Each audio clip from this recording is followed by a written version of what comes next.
Personne ne sut dire à quel moment précis la peur remplaça la curiosité. Mais tous se souviennent du jour où la rumeur changea de ton, car dans ce quartier où la pauvreté s'accroche au mur comme la poussière rouge aux sandales, une femme ne devient pas riche sans déranger quelque chose de profond, d'ancien, presque sacré. Et quand l'argent arriva dans sa vie, il arriva sans bruit, sans annonce, sans témoin, comme s'il avait toujours été là et que le monde s'était simplement trompé sur sa place. La maison délabrée fut réparée en quelques semaines, les dettes disparurent, les vêtements changèrent, la démarche aussi, et pourtant, ce qui troubla le plus les voisins ne fut pas la richesse soudaine, mais le silence qui l'accompagnait. Car l'enfant qu'on voyait toujours contre elle, celui qui pleurait la nuit, celui qu'elle portait partout malgré la fatigue, n'apparut plus jamais. Et dans une rue où chaque cri est entendu, chaque absence devient une énigme. Au début, on posa des questions avec douceur, presque avec compassion, demandant si l'enfant était chez un parent, s'il avait été confié ailleurs pour mieux grandir. Mais les réponses restaient vagues, les regards fuyants, et ce flou-là fut le premier carburant de l'imaginaire collectif, car là où la vérité ne s'exprime pas clairement, la peur s'installe. Les femmes commencèrent à se taire à son passage, certaines changeaient même de trottoir, serrant leurs enfants contre elles sans vraiment savoir pourquoi, les hommes baissaient la voix, les anciens fronçaient les sourcils, et peu à peu, un récit se construisit sans qu'elle y participe, nourri de croyances anciennes, de mots chuchotés, de cette idée profondément ancrée que certaines portes ne s'ouvrent jamais sans qu'autre chose se ferme ailleurs. Elle continuait pourtant de marcher droite, refusant de se justifier, refusant même de se défendre contre des accusations qui n'étaient jamais formulées clairement, et ce calme fut perçu comme une provocation, car dans l'esprit de beaucoup, l'innocence crie, se débat, se justifie, alors que le silence, lui, protège un secret. La nuit, on disait que sa maison restait allumée trop tard, que des voitures passaient sans klaxonner, que des silhouettes entraient et sortaient sans qu'on puisse les reconnaître. Et même si personne n'avait jamais rien vu de concret, le simple fait d'imaginer suffisait à nourrir la peur, car le quartier n'avait jamais vraiment cru aux coïncidences.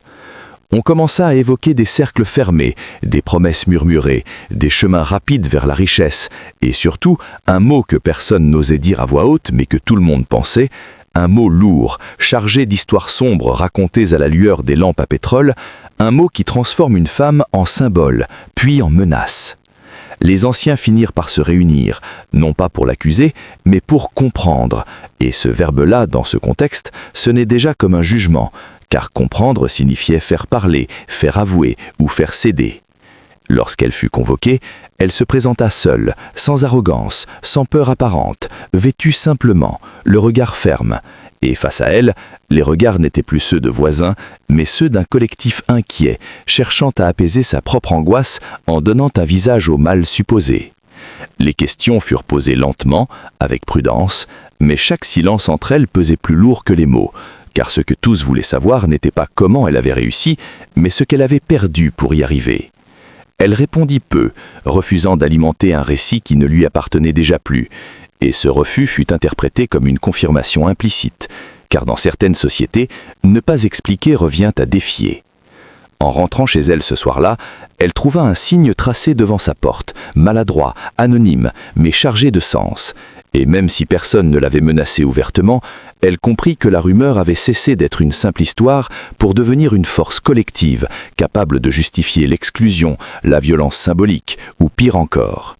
Elle resta longtemps immobile, la clé à la main, consciente que ce qui venait de commencer ne concernait plus seulement son passé, ni même son enfant disparu des regards, mais son droit même d'exister sans être condamnée par ce que les autres imaginent. Car dans ce quartier, une femme devenue riche trop vite devient un miroir dérangeant, et quand la communauté ne supporte plus ce qu'elle y voit, elle cherche toujours un prix à faire payer, sans jamais se demander si la vérité qu'elle réclame ne sera pas plus destructrice que le mensonge qu'elle a inventé. Le lendemain de la convocation, le quartier se réveilla avec une lourdeur inhabituelle, comme si la nuit avait laissé derrière elle une trace invisible que personne n'osait nettoyer, et dès les premières heures, elle sentit que quelque chose avait basculé, non pas dans sa maison, mais dans la manière même dont l'air circulait autour d'elle. Car les regards n'étaient plus seulement curieux ou méfiants, ils étaient chargés d'une attente malsaine, comme si chacun espérait secrètement qu'un détail, un faux pas, une fissure viendrait confirmer ce que la rumeur avait déjà décidé. Elle sortit tôt, vêtue simplement, la tête couverte, marchant d'un pas calme qui contrastait violemment avec le tumulte intérieur qui la traversait, car malgré sa maîtrise apparente, elle entendait encore les questions de la veille résonner dans sa tête, non pas pour ce qu'elles disaient, mais pour ce qu'elles insinuaient, et surtout pour ce qu'elles évitaient soigneusement de nommer. Au marché, les conversations s'arrêtaient à son passage. Les vendeuses la servaient sans sourire. Les pièces rendaient un bruit sec, presque accusateur. Et même les enfants, d'ordinaire insouciants, semblaient sentir qu'elle portait désormais une étiquette invisible, celle qu'on colle sans preuve, mais qu'on n'enlève jamais complètement. Elle rentra chez elle plus vite que prévu, trouva la porte entr'ouverte, non forcée, simplement entr'ouverte, et ce détail anodin suffit à faire monter une angoisse sourde, car dans ce quartier, rien n'est jamais laissé au hasard. À l'intérieur, rien n'avait bougé, mais elle remarqua une chose qui lui glaça le sang, une pièce manquait. Pas une pièce d'argent, non, mais un objet sans valeur matérielle, un vêtement d'enfant soigneusement plié, disparu comme si quelqu'un avait voulu rappeler une absence que tout le monde faisait semblant d'ignorer. Elle s'assit lentement, le cœur battant, et pour la première fois depuis longtemps, elle se laissa envahir par une fatigue profonde, non celle du corps, mais celle de l'âme, car porter un secret, vrai ou supposé, finit toujours par peser plus lourd que n'importe quelle accusation ouverte. Dans l'après-midi, 2 femmes âgées vinrent frapper à sa porte. Pas agressives, pas compatissantes non plus, simplement sérieuses, mandatées par la communauté pour prendre des nouvelles. Et cette formule douce sonnait comme une menace polie, car prendre des nouvelles, ici, signifiait vérifier, observer, rapporter. Elles s'assirent, regardèrent autour d'elles, posèrent des questions indirectes, parlant de la pluie, du travail, de la chance qui tourne parfois sans prévenir, et chacune de ces phrases semblait tourner autour d'un centre invisible, comme des vautours autour d'un point qu'on ne veut pas encore nommer. Elle répondit calmement, mesurant chaque mot, consciente que le moindre excès, la moindre émotion trop vive serait interprétée comme un aveu déguisé, et ce contrôle permanent la vidait lentement de toute énergie. Quand les femmes partirent, elle sut, sans qu'on le lui dise, que le quartier avait désormais des yeux dans sa maison, des oreilles à ses murs, et que le récit continuerait de se construire avec ou sans sa participation. La nuit venue, elle eut l'impression que les bruits avaient changé, que les pas dans la rue étaient plus lents, plus nombreux, que les voix chuchotées portaient son nom sans jamais le prononcer. Et dans cette atmosphère oppressante, elle comprit que la richesse qui l'avait sortie de la précarité venait de l'isoler plus sûrement que la pauvreté ne l'avait jamais fait. Elle tenta de dormir, mais le sommeil refusait de venir, remplacé par des souvenirs fragmentés, des images floues, des décisions prises autrefois dans un contexte que personne ici ne connaissait. Et c'est là que résidait l'injustice la plus cruelle. On la jugeait non pas sur des faits établis, mais sur l'impossibilité même de vérifier ce qui s'était réellement passé. Vers l'aube, un bruit sec la fit sursauter, comme un objet tombé volontairement devant sa porte, et quand elle osa regarder, elle découvrit un simple message tracé à la craie sur le sol, effacé à moitié par la rosée, mais suffisamment lisible pour comprendre l'intention. Un message sans signature, sans menace directe, mais assez explicite pour lui faire comprendre que le quartier n'attendait plus des réponses, mais une expiation. Elle referma la porte lentement, le dos appuyé contre le bois, consciente que le piège se refermait non pas par la force, mais par la pression collective, et que plus elle tenterait de se taire, plus le silence serait interprété comme une preuve. Ce matin-là, elle sut avec une certitude glaciale que la rumeur avait dépassé le stade de l'histoire racontée au coin des rues, qu'elle était devenue une vérité parallèle, plus puissante que la réalité elle-même, et que bientôt quelqu'un chercherait à transformer ce soupçon diffus en accusation officielle. Car dans ce quartier, on ne supporte jamais longtemps une zone d'ombre, surtout quand on a déjà décidé ce qu'elle doit cacher. Les jours suivants, la pression devint presque palpable, comme si chaque mur, chaque regard, chaque silence conspirait pour la pousser vers un aveu que personne n'osait formuler clairement. Et plus elle tentait de vivre normalement, plus le décor autour d'elle semblait se resserrer. Car désormais, elle n'était plus seulement observée, elle était attendue. Attendue au tournant, au faux pas, à la fissure émotionnelle qui permettrait à chacun de dire enfin tout haut ce qu'il murmurait depuis trop longtemps. Elle se rendit à une réunion communautaire annoncée à la dernière minute, pas officiellement pour elle, mais elle sut immédiatement, en entrant dans la cour poussiéreuse où les chaises étaient disposées en cercle imparfait, que tout, absolument tout, tournait autour de sa présence. Car les conversations cessèrent, les corps se raidirent, et même ceux qui tentaient de sourire le faisaient avec une gêne visible, comme si le masque social devenait trop lourd à porter. Elle s'assit lentement, le dos droit, les mains posées sur ses genoux, consciente que la dignité était désormais sa seule défense, tandis que les anciens parlaient de morale, de réussite soudaine, de chemin facile qui demande toujours un retour. Et chaque phrase, bien que générale, semblait pointer vers elle comme une flèche invisible. On évoquait des histoires anciennes, des exemples lointains, des choix faits par des femmes ambitieuses qui avaient voulu aller trop vite. Et dans ces récits chargés de sous-entendus, elle sentit monter une colère froide, non pas parce qu'on l'accusait directement, mais parce qu'on la dépouillait de toute possibilité de se défendre sans s'auto-incriminer. À un moment, une voix s'éleva depuis le fond de la cour, une voix tremblante mais déterminée, demandant simplement si l'argent pouvait vraiment tomber du ciel sans laisser d'ombre. Et ce fut comme si l'air se déchirait. Car personne ne répondit immédiatement, chacun se contentant de regarder ailleurs, laissant le silence faire le travail le plus cruel. Elle sentit alors un vertige intérieur, car ce silence collectif, loin de la protéger, la condamnait plus sûrement qu'un cri, et elle comprit que le groupe n'attendait plus des preuves, mais un geste symbolique, quelque chose qui apaiserait la peur diffuse qu'inspirait sa réussite. En rentrant chez elle, elle remarqua que certaines portes se fermaient plus vite à son passage, que des enfants étaient rappelés brusquement à l'intérieur, comme si sa simple présence était devenue contagieuse. Et cette exclusion progressive la frappa plus durement que toutes les rumeurs, car elle n'était plus perçue comme une femme, mais comme un symbole inquiétant. La nuit suivante, elle fit un rêve étrange, flou, fait de couloirs sans fin et de voix étouffées, un rêve où on lui demandait de choisir encore et encore, sans jamais lui expliquer entre quoi et quoi. Et elle se réveilla en sursaut, le cœur battant, avec la sensation qu'un passé qu'elle croyait enfoui cherchait à remonter à la surface, non pas pour être compris, mais pour être jugé. Au petit matin, elle trouva devant sa porte un petit paquet anodin, sans adresse, sans mots. Et en le voyant, elle sentit une peur primitive lui serrer la poitrine, car certains objets, même ordinaires, portent un poids symbolique qu'aucune explication rationnelle ne peut alléger. Elle ne l'ouvrit pas tout de suite, resta longtemps immobile, écoutant les bruits du quartier qui s'éveillaient, consciente que ce simple geste, ouvrir ou ne pas ouvrir, pouvait devenir un acte interprété, commenté, amplifié. Et c'est à cet instant précis qu'elle réalisa que le contrôle lui échappait définitivement.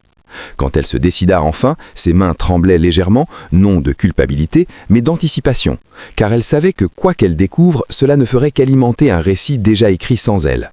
Et tandis qu'elle fixait ce paquet posé au sol, comprenant que le passé et le présent étaient désormais indissociables, une certitude glaçante s'imposa à elle. La communauté n'allait plus se contenter de soupçons et de récits à demi-mot, quelqu'un allait bientôt exiger une vérité publique, quitte à la fabriquer de toutes pièces si elle refusait de la livrer. La journée qui suivit fut la plus longue de sa vie, car dès l'aube, elle sentit que quelque chose s'était déplacé définitivement autour d'elle, comme si le village tout entier avait cessé de murmurer pour commencer à attendre, et cette attente-là était plus terrifiante que n'importe quelle accusation directe. Elle sortit de chez elle lentement, consciente de chaque pas, de chaque respiration, du froissement de ses vêtements dans l'air encore frais, et tout semblait trop calme, anormalement calme, comme avant un orage qui refuse d'éclater.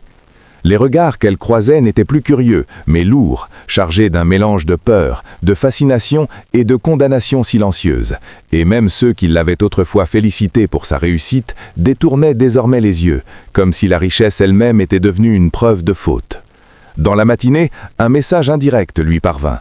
Pas une convocation officielle, pas une menace claire, mais une invitation formulée comme un conseil insistant. Il fallait qu'elle se rende à une rencontre privée, loin des oreilles, loin des témoins, pour clarifier certaines choses. Elle comprit immédiatement que ce genre de clarification n'avait rien d'innocent, car dans ce village, ce qui se règle à l'écart finit toujours par revenir au grand jour sous une forme déformée. Elle hésita longuement, marchant de long en large dans sa maison, posant parfois la main sur les murs comme pour s'ancrer dans une réalité qui lui échappait. Et dans ce va-et-vient nerveux, un bruit familier attira son attention, un bruit léger, régulier, qui la ramena brutalement à ce qu'elle avait tenté de compartimenter, la présence fragile qui dépendait d'elle plus que de tout au monde. Ce rappel fit vaciller sa détermination, car soudain, ce n'était plus sa réussite qui était en jeu, mais quelque chose de bien plus intime, bien plus irréversible. Lorsqu'elle arriva finalement au lieu indiqué, un espace discret à l'écart des habitations, elle comprit que rien ne serait dit clairement, car les paroles qui lui furent adressées étaient enveloppées de métaphores, de mises en garde voilées, de références à des chemins rapides et à des prises invisibles. Et plus on parlait autour d'elle, plus elle sentait qu'on cherchait moins à comprendre qu'à confirmer une histoire déjà construite. Elle répondit peu, choisissant ses mots avec une précision extrême, consciente que le moindre faux pas serait amplifié, déformé, utilisé. Et cette retenue, loin de la protéger, sembla au contraire irriter ceux qui l'écoutaient, car le silence, dans ce contexte, devenait une provocation. En quittant la rencontre, elle sut que la ligne avait été franchie, car ce qu'on attendait désormais d'elle n'était plus une explication, mais un symbole, une chute visible qui rassurerait tous ceux que sa réussite avait dérangés. En rentrant chez elle à la tombée du jour, elle trouva son espace différent, comme vidé d'une chaleur familière, et cette impression la glaça, car elle comprit que la pression extérieure commençait à infiltrer l'intérieur, que le monde qu'elle avait construit pour se protéger n'était plus hermétique. Elle s'assit longtemps, immobile, écoutant les sons de la nuit, les pas lointains, les voix étouffées, se demandant à quel moment exact sa trajectoire avait cessé de lui appartenir, et surtout, combien de temps encore elle pourrait tenir sans être forcée de faire un choix que personne n'aurait jamais dû exiger. Car désormais, elle le sentait avec une clarté douloureuse. Ce n'était plus sa réussite qui était jugée, mais son droit même à exister, sans être sacrifié sur l'autel des peurs collectives. Et ce que le village s'apprêtait à demander dépasserait largement tout ce qu'elle était prête à offrir. La nuit tomba sans prévenir, lourde, étouffante, et dans cette obscurité qui avalait les repères, elle comprit que le temps de l'attente était terminé, car certains silences ne servent plus à protéger mais à préparer l'irréparable, et chaque bruit autour de la maison, un pas lointain, un souffle de vent, le grincement d'une porte, semblait annoncer une décision déjà prise ailleurs. Elle resta longtemps assise, immobile, les mains jointes sans vraiment prier, le regard fixé devant elle comme si la réponse pouvait apparaître dans l'air. Et dans cette immobilité forcée, une vérité s'imposa lentement, douloureusement. Ce qu'on exigeait d'elle n'était pas une explication, ni un sacrifice symbolique, mais une rupture définitive avec ce qui faisait encore d'elle un être humain ordinaire. Elle se leva enfin, chaque geste pesant, chaque pas résonnant dans sa poitrine, consciente que ce qu'elle faisait à cet instant marquerait sa vie à jamais, et que certaines décisions, une fois franchies, ne laissent aucun retour possible, même quand on tente plus tard de les renier. À l'extérieur, le monde semblait indifférent. La lune poursuivait sa course, les insectes chantaient, et cette normalité rendait la scène encore plus cruelle, car rien n'annonçait la gravité de ce qui se jouait derrière ces murs. Lorsqu'elle revint plus tard, son visage avait changé, pas par la peur visible, mais par une absence étrange, un vide profond dans le regard, comme si une partie d'elle avait été arrachée sans laisser de traces extérieures, et ceux qui la virent ce soir-là comprirent instinctivement qu'un seuil invisible avait été franchi. Les jours suivants, la richesse s'imposa définitivement, spectaculaire, indiscutable. Les portes s'ouvrirent, les sourires revinrent, les mêmes voix qui murmuraient hier saluaient désormais avec respect, mais ce respect avait un goût amer, car il était bâti sur quelque chose que personne n'osait nommer. La maison était pleine, mais silencieuse, trop silencieuse. Et dans cette abondance soudaine, chaque objet semblait rappeler ce qui manquait, ce qui ne reviendrait plus, ce qui avait été échangé sans jamais pouvoir être remplacé. La nuit, elle ne dormait plus vraiment, sursautant au moindre bruit, croyant entendre des pleurs qui n'existaient plus. Et ce silence-là, bien plus que les rumeurs du village, devint sa véritable punition, car aucune richesse ne peut acheter le droit d'oublier. Peu à peu, ceux qui l'entouraient commencèrent à sentir que quelque chose n'allait pas, que cette réussite était trop lourde, trop froide, trop rapide, et même ceux qui enviaient sa position n'osaient plus rester trop longtemps près d'elle, comme si le malaise était contagieux. Un soir, seule face à son reflet, elle se regarda longuement, cherchant dans ses propres yeux la personne qu'elle avait été avant que tout ne bascule, et ce qu'elle vit la fit trembler, car elle comprit que le vrai prix n'avait pas été payé une seule fois, mais qu'il se payait chaque jour, dans chaque respiration, dans chaque regard détourné, dans chaque seconde passée à porter un secret plus lourd que l'or. Et à cet instant précis, alors que le village dormait paisiblement, une certitude glaçante s'imposa à elle, avec une clarté brutale. Il existe des richesses qui ne sont pas une élévation, mais une tombe dorée. Et ce qu'elle avait gagné aux yeux du monde venait de lui coûter ce que personne ne devrait jamais perdre. Car certaines réussites ne se mesurent pas à ce que l'on possède, mais à ce que l'on a détruit pour y parvenir. Si cette histoire t'a choqué, fait réfléchir ou mis mal à l'aise, ce n'est pas un hasard. Like cette vidéo maintenant pour montrer que tu as compris le message. Abonne-toi à la chaîne si tu penses que tout succès a un prix et que certains prix sont trop élevés.